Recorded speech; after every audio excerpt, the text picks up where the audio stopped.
मनीष सिसोदिया, आज वो दिन, सबसे पहले एक्साइज गिरफ्तारी में आपका कोई सबसे बड़ा चेहरा अगर गिरफ्तार हुआ था तो वो थे उप मुख्यमंत्री मनीष सिसोदिया।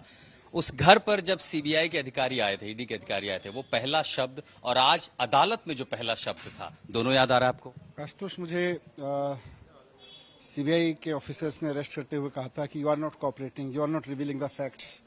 आप सच नहीं बोल रहे हैं। मैं उनसे पहले दिन से कह रहा था कि सच यही है कि ये केस पूरी तरह से झूठा है, भारतीय जनता पार्टी का बनाया हुआ है, नरेंद्र मोदी जी का एजेंसीज के दुरुपयोग का एक नमूना है।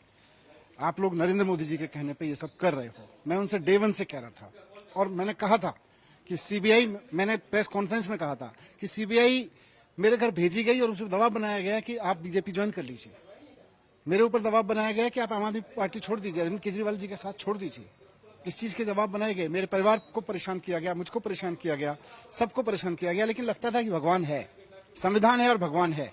और आज सिद्ध हुआ कि भगवान है। किसी बड़े से बड़े तानाशाह की मोदी जी कुछ भी कर ले, नहीं चल सकती। 17 महीनों का वक्त जो मनीष सिसोदिया ने जेल में बिताया, परिवार के लिए, आपके लिए, हर वो दिन, हर वो पल अब याद आ रहा होगा।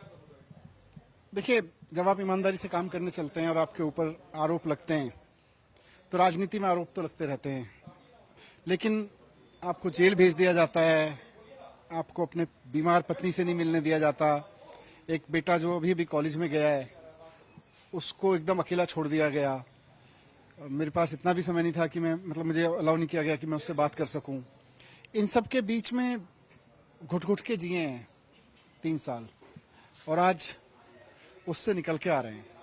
तो मैं धन्यवाद करता हूं ऑनरेबल कोर्ट का भी, और सबसे ऊपर चीज संविधान का और भगवान का धन्यवाद करता हूं। एक बार को अभी मन में लगा था मनीष जी की ये दाग ऐसा लग गया, जिंदगी आगे कैसे जाएगी परिवार के लिए? अपने बेटे का जिक्र। भरोसा तो पहले दिन से ही था कि केस झूठा है। पहले दिन से हम कह रहे थे कि ये फैब्रिकेटेड केस है, भारतीय जनता पार्टी की मनोहर कहानियां हैं। मोदी जी सत्ता में बने रहने के लिए, सत्ता हासिल करने के लिए किसी भी हद तक जा सकते हैं, और उन्होंने ये इसीलिए केस बनाया था। मतलब आप सोच के देखिए ना, आज का केस, आज का जो जजमेंट है उसमें साफ हो गया कि ये केस तो ट्रायल लायक भी नहीं है। मतलब पूरी की पूरी भारतीय जनता पार्टी नाच रही थी इस पे। मोदी जी, अमित शाह जी, पूरी सीबीआई को छोड़ दिया, एजेंसी को छोड़ दिया, सबसे बड़े से बड़े वकील लगा दिए, भारत सरकार के सारे बड़े बड़े लॉ ऑफिसर्स। केवल अरविंद केजरीवाल को जेल के अंदर डाल दो, मनीष सिसोदिया को जेल के अंदर डाल दो, ये इसी में लगे हुए थे। तो मैं उनसे कहना भी चाहता हूं, आज अरविंद जी ने भी कहा कि आपको देश ने प्रधानमंत्री बनाया, इस देश के लिए सोचिए, देश के बारे में सोचिए। अरविंद केजरीवाल, मनीष सिसोदिया, आम आदमी पार्टी, इन सब के बारे में सोचना बंद कर दीजिए।